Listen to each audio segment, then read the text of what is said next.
Sur ce plateau avec cette belle chanson de The Rims qui le titre Dipita, c'est le son de leur Dipita, oh Dipita, oh Dipita, oh Dipita. Donc c'est-à-dire vous tournez, les dents. Ah ouais, c'est Dipita, oh Dipita, oh Dipita. Bref, voilà, une belle mélodie. Job était déjà sur le plateau, avec qui on va échanger. On va parler d'un sujet sur les PME. Good morning, Joybert. Good morning, Joybert. Good morning, Calvino. Good to be here. Thank you. Today we spoke about the subject of today is the factors influencing the negative performance of small and medium-sized enterprises in Cameroon. Wonderful. Okay. Wonderful. Okay, it's about les PME, c'est à propos des PME aujourd'hui. Alors, on commence par quoi? Parce qu'il faut dire déjà que prenez cahier, prenez vos stylos, prenez vos blocs-notes. Pour ceux qui comprennent la langue anglaise et pour ceux qui sont bilingues, prenez-les. Parce que le cours démarre. Le Cameroun est un pays bilingue. You have the flow.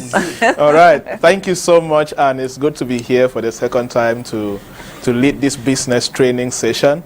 And the last session we had incredible feedback from different people that watch live and those who follow on the YouTube channel of STV. And we are looking at the pillars that can push for sustainable establishment of a business. And if you have not watched that, you can go to the STV YouTube channel and search for that video. It's just a continuation of what we are handling today.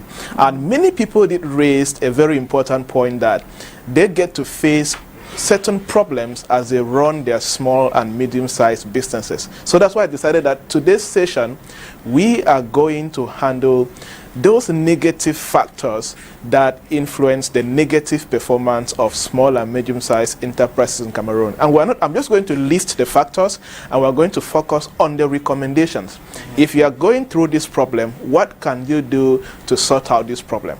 And these negative factors that we're talking about, these are from, I've been doing business training and consulting for 10 years today. So I have seen the challenges that these enterprises go through, and also a research carried out by the Nkafu Policy Institute, where they were trying to look at why is it that some SMEs don't perform like others. And we get to have this horrible statistics that if 10 businesses start up, not up to 8 will make up after the first year, and maybe just 2 will make the 5th year, and just 1 may survive in the 10th year. So why is it that the majority die just at the first year of starting their business? And it is imperative to pay attention to these challenges and negative influences as far as business is concerned in Cameroon. And the first major challenge that a lot of small and medium-sized enterprise businesses face in Cameroon is that majority of SMEs do not carry out adequate market research before they start up businesses. Now, we are going to note some things. These negative influences are both internal and external. And for a business to be successful, you need to pay attention. What are the negative internal influences that can kill my business? And what are the negative external influences that can kill my business?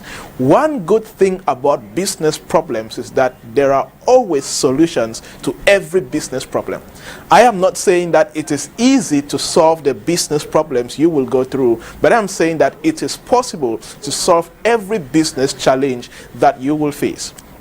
So the first challenge that many SMEs fail is an internal challenge. They do not carry out proper, adequate market research. Challenge number 2 is the unawareness of SMEs of the available facilities established to promote their growth. It's very popular. Like if you go to, there are many SMEs that don't know the various facilities that the Ministry of Small and Medium-Sized Enterprises has provided for SMEs to help them succeed. There are many facilities that the Agency for the Promotion of Small and Medium-Sized Enterprises has established to help small and medium-sized enterprises succeed, that many of them do not know. Even international agencies, like for example the World Bank, the IMF, African Development Bank, they have these facilities in the country to help support SMEs, but many of them are unaware of this, and it's a negative influence.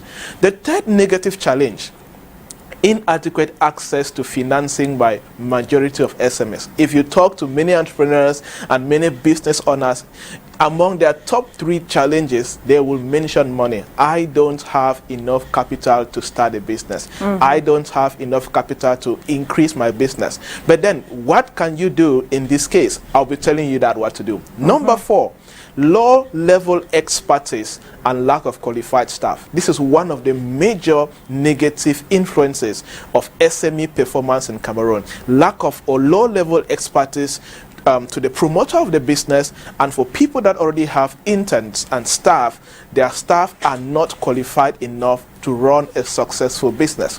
And the fifth challenge, or the fifth negative influence, is the fiscal, what they call the fiscal bottlenecks. We're talking about the administrative stuff, taxation, and other challenges that they get to go through, and how can you handle that? And of course, number 6, lack of technical production materials and competition. Absolutely. For SMEs that are into manufacturing and production, one of the major challenges they have is access to these machines that can enable them produce and compete. Like for example, I made a decision some few years back to only wear Cameroon-made dresses and shoes.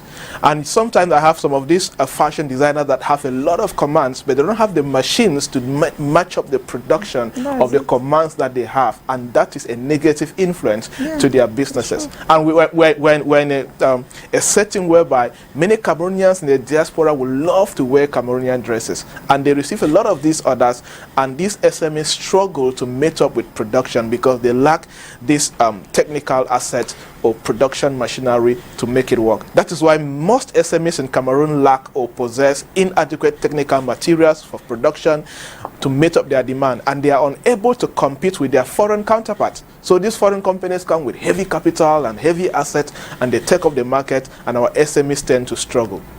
And number 7, we cannot talk about the negative influences of SMEs in Cameroon and we don't talk about corruption.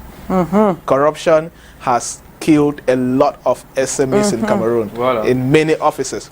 There was a report that was done by Daniel Betcom. In his report, he said corruption and small and medium-sized enterprise in Cameroon. That was the topic. And he says the public officers who most often exercise pressure on SMEs in Cameroon for informal payments, that is bribes, include the taxation officers, customs officers, and electricity officers. So these are the top 3 major people that practice a lot of corruption on SMEs. And how can you manage corruption as a small and medium-sized business owner in Cameroon? We will talk about that. So those are the challenges. I don't want to go deep to explain the pain and the horrible stuff that we have gone through as business people because of these challenges. Let us focus on the recommendations. So for the rest of the session, we will be looking at what can SMEs do, what can business owners do when any of these challenges rise up to face them.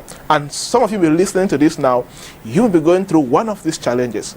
Just take action. As I said, one good thing about business problems is that you can always solve any business problem. It needs commitment, it needs audacity, it needs a bold heart and a bold mind to solve business problems. The first thing we spoke about, the first challenge we saw, was that many SMEs venture into businesses without carrying out adequate research. And it's a very big problem. This is not a guesswork. This is from interviews that have been done with a lot of SMEs to why did you fail? You see that maybe they have wrong prices, they produced a product for the wrong market, or they did not market well, they do not know where the customers are or how to scale their businesses. Now, what can you do if you are facing this challenge? I can bet you that any business person who is finding it difficult to do a lot of sales, one of the challenges will be that they don't know where to sell what they are producing. because they did not carry out the right market research to know where the customers are found, what they would like to buy, at how much they would like to buy, and even for example, what color they would like to buy. These are important things that makes up a good business. So the first step to solve this problem is acquire full industry knowledge. The way business owners gather information, exploit this information, and share knowledge about the sector or industry is the central important piece of running a successful business. It is very imperative that every business owner should develop products and strategies for an industry they know a lot about. It is very challenging for you to develop a product for an industry you have no idea about. So pay attention to that. That's why it is recommended that as a business leader, as a business owner, your business can be affected by a lot of numerous factors. That is very true. Developments in politics affects business. The economy affects business. Technology affects business. Societal changes affect business. The environment affects business. Many of these things affect your business. And how can you as a business owner be 10 steps ahead of these numerous external stuff? You need to start acquiring information. Let's just say, for example, an election is coming up in Cameroon, or regional elections are coming up, or senatorial elections are coming up. A good business person is not asking, how will this election affect my business operations? How will political rallies, how will political gatherings, how will whatever that is happening affect my business? Absolutely. How will coronavirus affect my business? You gather this information and you start taking steps. I always say that a normal businessman knows what to do. A good businessman knows their next 2 steps. A great business person knows their next 10 steps. Voilà. It's very important. So don't just wake up and do business. And how do you know your next 10 steps? Have adequate information about your business. Very important. Now, how can you gather knowledge about your business or your industry? Pardon, avant de continuer, s'il vous plaît, est-ce que tout emplacement peut donner beaucoup de clients, quelles que soient tes connaissances? C'est-à-dire que si quelqu'un veut lancer un business, il a les connaissances comme vous avez là, il maîtrise les business plans, il maîtrise tous les contours, il a la vision de ce qui va arriver devant. Est-ce que quel que soit l'emplacement qu'il prend, avec tous ces connaissances, il peut avoir beaucoup de clients, même si ce n'est pas un endroit qui est fluent? Est-ce que c'est possible? Ma question est, est-ce que tous les emplacements peuvent donner beaucoup de clients malgré ta connaissance, avec la connaissance que tu as? Now, customer acquisition can do with a lot of things. And it also depends on the kind of business you are in. And that is why having the right knowledge, like you talk about business plan and all of these things, one thing that they do is that they open your mind to a lot of things, because in every business sector there are many moving parts that you cannot sit and assume. But when you gather this information, you are able to pay attention to what is important and what is not important. Yes. And then you are able to have access to this customer database. Because, you know, why do you buy something? You buy something because it solves a problem for you. And for me to make sure that you buy what I'm selling, what do I need to do? I need to be sure that you have this problem and you will need the value I have to give you. And then you're able to have clients. Good. Now, when you are drawing up a strategy to acquire information, there are 3 things that is important for people to look at. Number 1, consider how effective your business is currently using in knowledge. For example, what do I mean? Every business has available knowledge, right? And when you want to build a business or a sustainable business, it is important to ask yourself, how are we using the knowledge we currently have? Number 2, analyze your internal processes for gathering and sharing information. Because if you don't have a good system on how you gather information and share information, it's going to affect how you run your business. Because information and knowledge are the hard core of every business. How do you know that if you go and have a business marketing campaign in wrong point, people will buy your product? It's because you have this information that in wrong point is a central junction that people pass there a lot. Voilà. That's information you are using. You see? So the third thing to do is make sure that the knowledge management and acquisition and distribution is a continuous process. What do I mean? Ensure that your staff, yourself, you know that acquiring knowledge and managing knowledge is a continuous process in our business. As long as customer needs continues to change, as long as customers continue to grow in their income and some are dropping in their income, as long as what they want and needs are changing, you cannot be stagnant with your business. You need to make sure that you are getting all of this information. Point number 2, how can you sort out these problems that SMEs go through? Customer insights and foresight. Customers' insights. I'm going to explain. And foresight. This is very important. Many a times, many SMEs focus just on customer insights and they don't go that deep. Now, employees at any level in any organization, at any function that they do, whether you're marketing, operations, sales, cashier, customer service, it is important to monitor and understand the current needs of the current customers and their satisfaction. That's the meaning of insight. You are trying to make sure what are the current needs and the current customer satisfaction we are giving to our present customers. That's the already customers that we have. Most importantly, customer foresight. It is where a business is making sure that the potential customer needs and opportunities, we are anticipating these opportunities and these needs, and we are restructuring ourselves to meet these needs. So a good small and medium-sized business executive should practice customer insight and customer foresight. If you practice just customer insight, a time will come whereby you will not be having new customers running into your business because you are not paying attention on how you can acquire new customers. And if you are very boring to old customers, they will run away from you and go to the next competitor. And that's a challenge.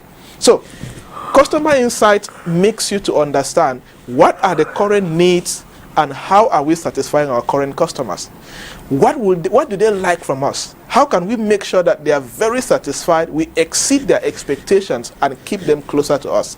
And customer foresight is, what are the needs of our potential customers? What are the opportunities in our business and in the marketplace that we can leverage on and bring in new customers into the business?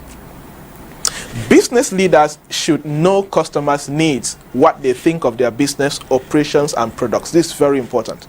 Many a times, SMEs don't. That's why you can go to a business, small business, and a customer service agent talks to you anyhow, and you will never hear the business manager or the director actually call you back and say, please, we are sorry how one of our staff behaved towards you. We really apologize. Please, we'll make up to you when you come back next time. But it's very common in many other advanced countries because they know that it is important. It is the responsibility of every business owner to make sure that the customer's needs, what the customer thinks about the business in general, what the customer thinks about the business operations, and what the customer thinks about the products, it is very important. So executives may be able to develop mutually beneficial knowledge sharing relationships with the customers and with the team. That way they are able to build a good business that is surrounded by customer insight and customer foresight.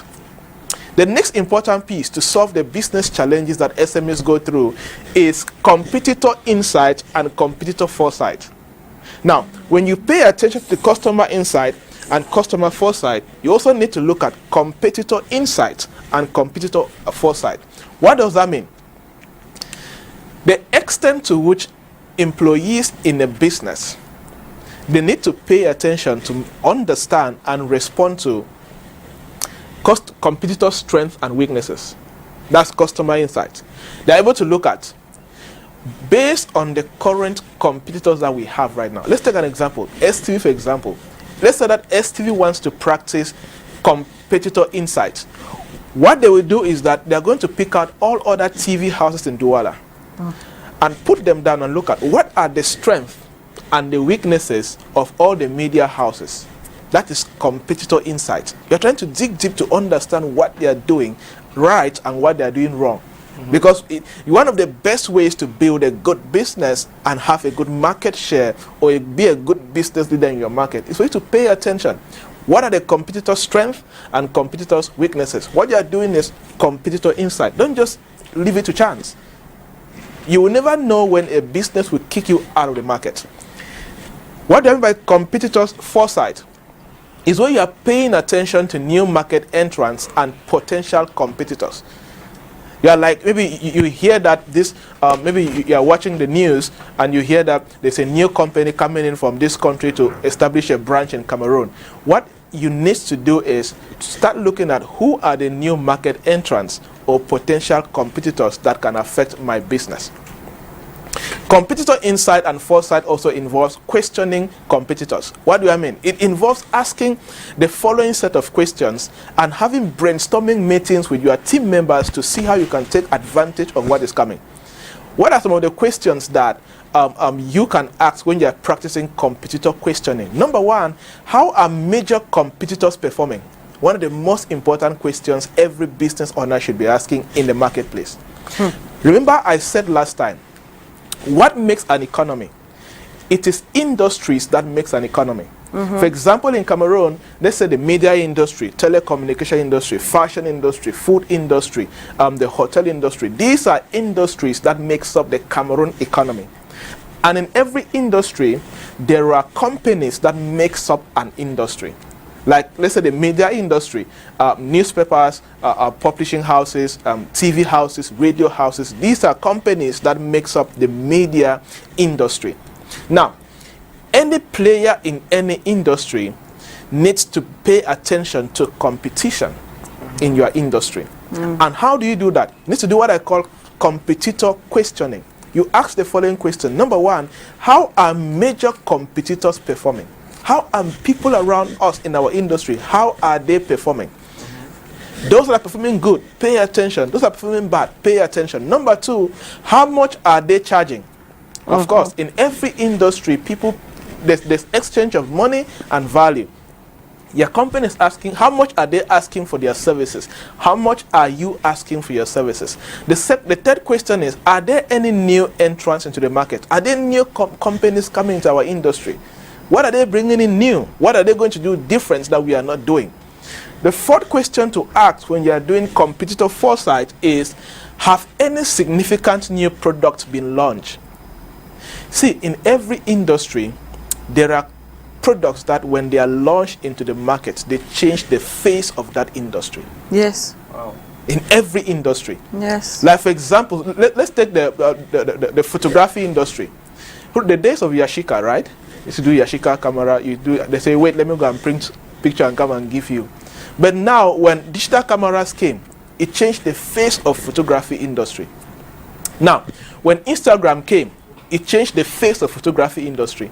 You see, every industry has several products that when they are launched into the market, they change the face of that product. Look at the telephone industry. When Apple launched the iPhone, it changed the telephone industry forever.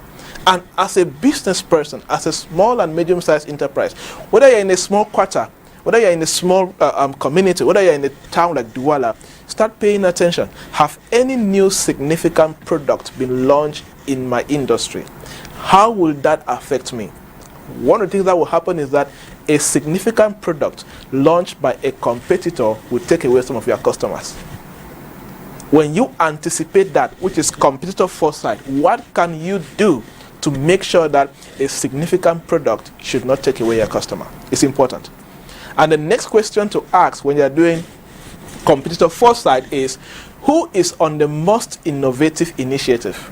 There are some companies that are working on innovative initiatives. Pay attention to that. And lastly, what are they doing different to influence their brand? In every industry, there's always what I call brand fighting. Brands are fighting another brand. And for any brand to lead, there is something that that company or that business is doing different to make sure that their brand is stronger, better, and more influential than any other brand in the sector. For example, a company could decide and say, you know what, we're going to visit 10 orphanages in Douala and have all TV channels talk about what we did as corporate social responsibility. That is a strategy to influence how people talk about their brand in that market. The social entrepreneurial. Absolutely. Social entrepreneurship. So it is imperative to do competitor foresight and pay attention to what is coming.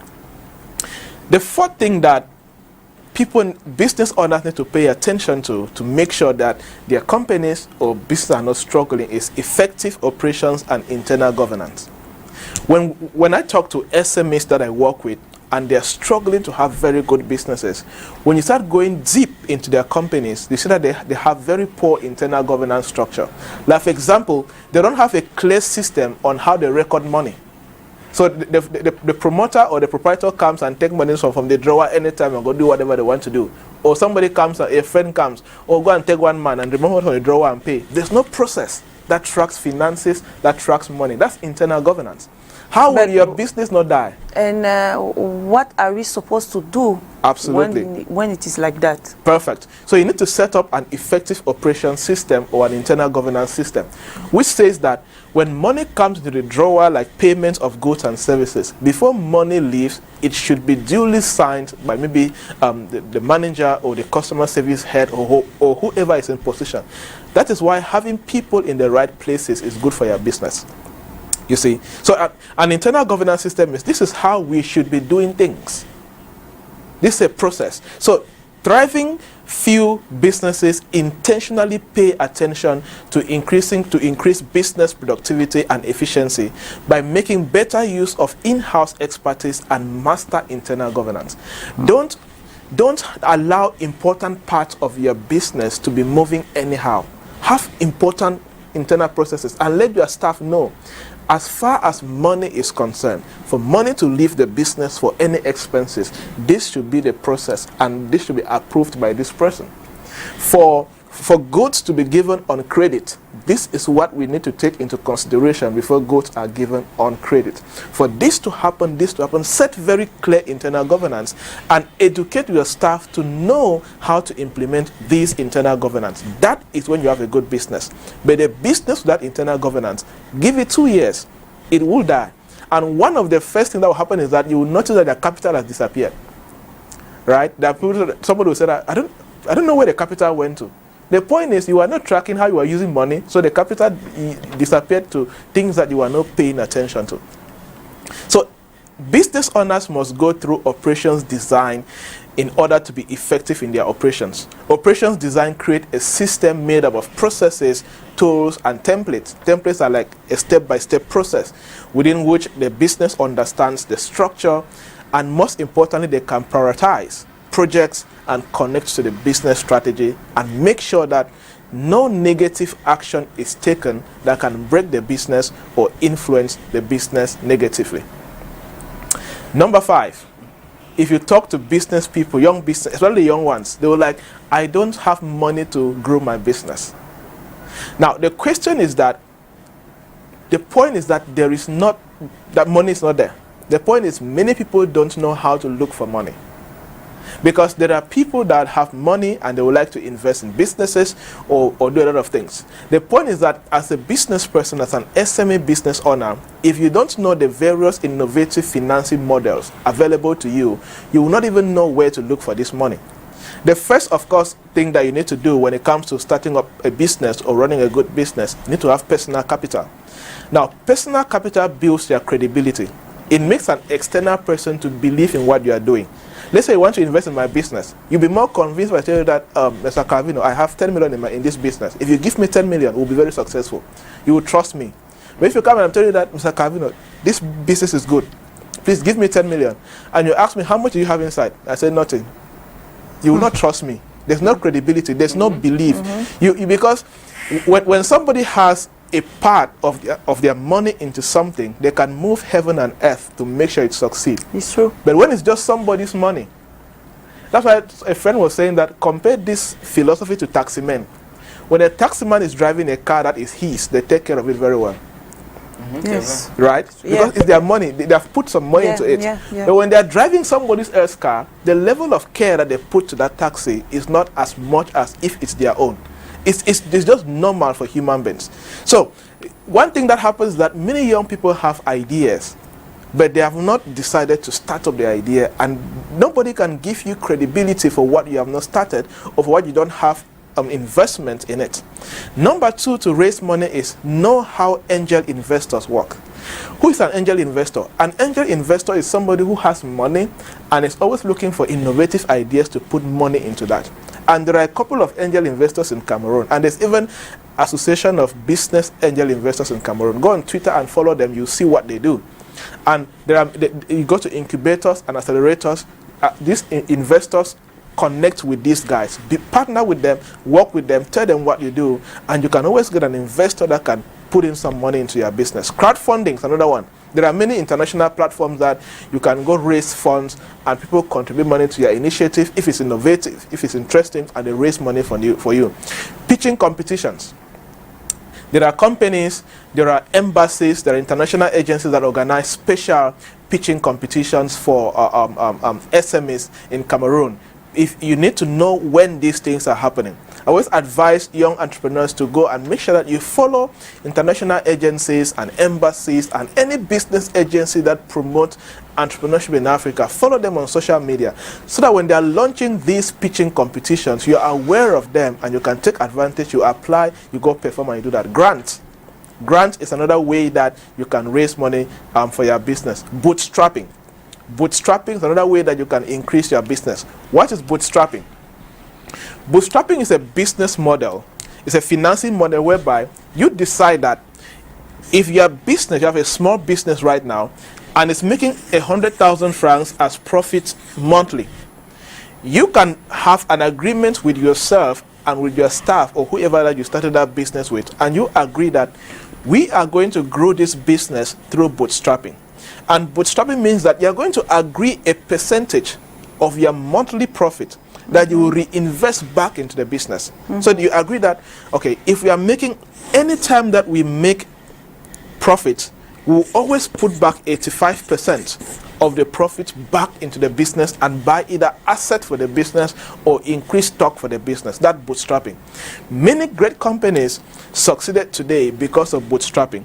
Because bootstrapping means that you will also choose not to live a lavish lifestyle or live a good lifestyle for a while, maybe 2-3 years, so that you can swell the company's capital and you can start making a lot of profit before you can start doing what you do. So bootstrapping may be one of the easiest ways that you can have a good financing model for your business. This works a lot for people who have already started their business and they are making profit. You do bootstrapping, you reinvest a percentage of your monthly profit back into the capital or stock, these two areas. Don't reinvest and buy, for example, a liability. For example, just go buy a business car, maybe the business is running the car right now.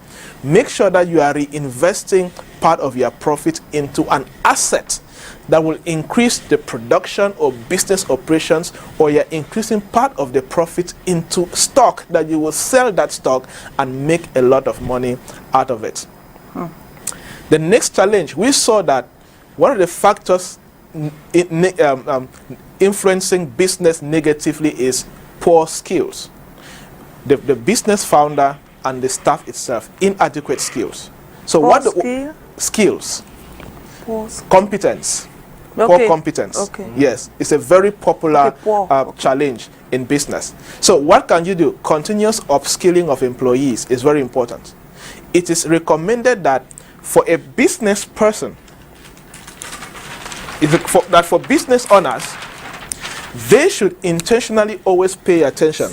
What are the core skills that my staff needs to have, and be updated in these skills so they can perform very well?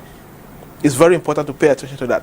So this is to help the SMEs or the business owners to develop new skills and improve existing skills that are required for their roles.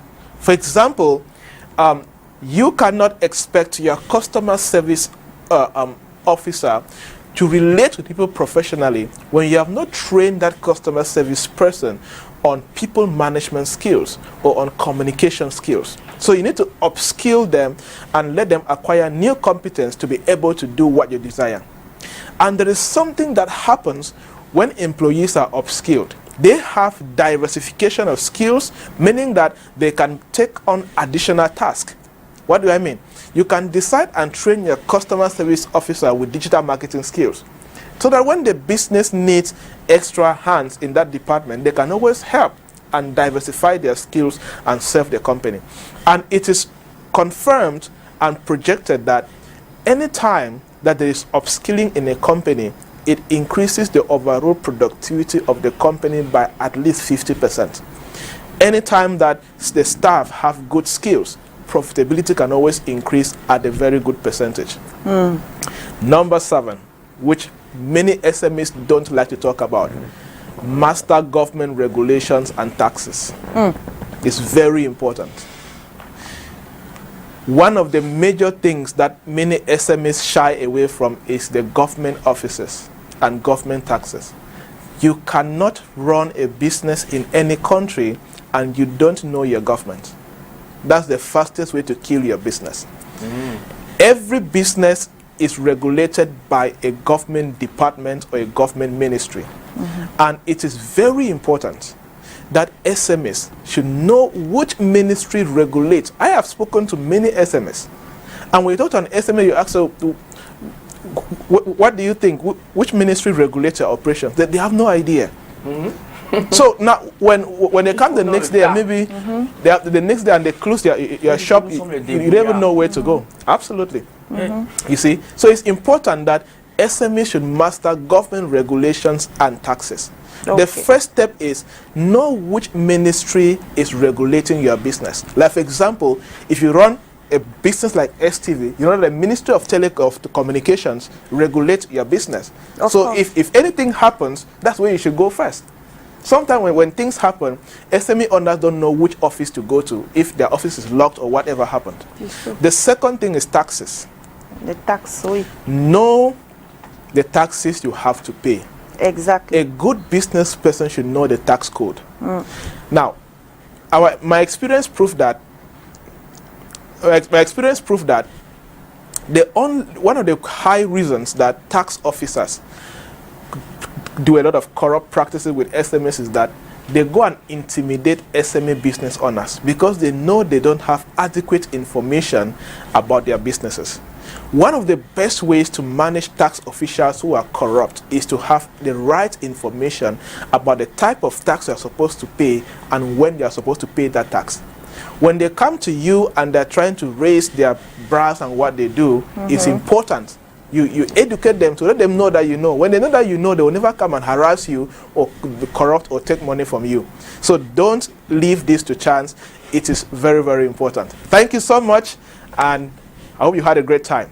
Next Wednesday. On avait pourtant des questions, mais voilà, le temps fait défaut.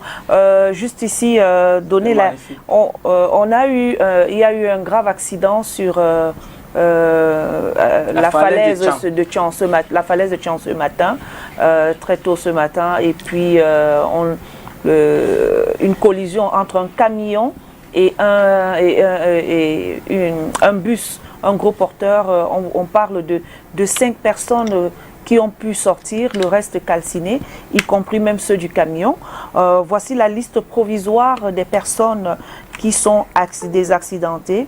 On a Nanfak Céline, Chopkeng Marceline, Solefak Gisèle, Chongkeng Sagon, Matagou Florence, Ndjotia Michel, Nanfak Bertin, Tchagé Achille, Tagouze Cédric, Assacha Sylvestre, Ndé Fidèle, Kana Pierre Aimé, Tefak Guy Roger, Megan Christelle, Kenfak Paul, Tene Christ Yohan, Tchafak Merveille, Nga William, Tinko Lionel, Djoucha Céline, Ngemezing Luciel, Zomzing Bernadette, Chegui Kenfak, Tagotieu Christelle, Zombu Ngune, Azemkou Junior, Bébé X, il y a un bébé, Yemele Céline, Kenfak Ngimfo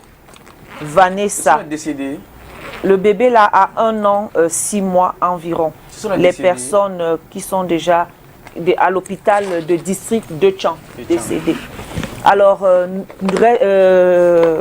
que ces personnes reposent en paix. La route a encore tué. Nous sommes dans la tristesse ce matin au Cameroun. Un autre accident qui fait des morts. RIP à toutes les personnes décédées et nos condoléances les plus attristées à toutes les familles éprouvées. Thank you, Joybert. Next week, we are going to be together again. Have a nice day. God bless you. Et merci Calvino. Solange, un petit malaise. Elle sera là demain. Ça va aller. Juste un mal de tête qui passe. Ça va passer. Dieu vous bénisse. Retrouvons-nous demain. Ce sera avec la prophétesse. Ciao.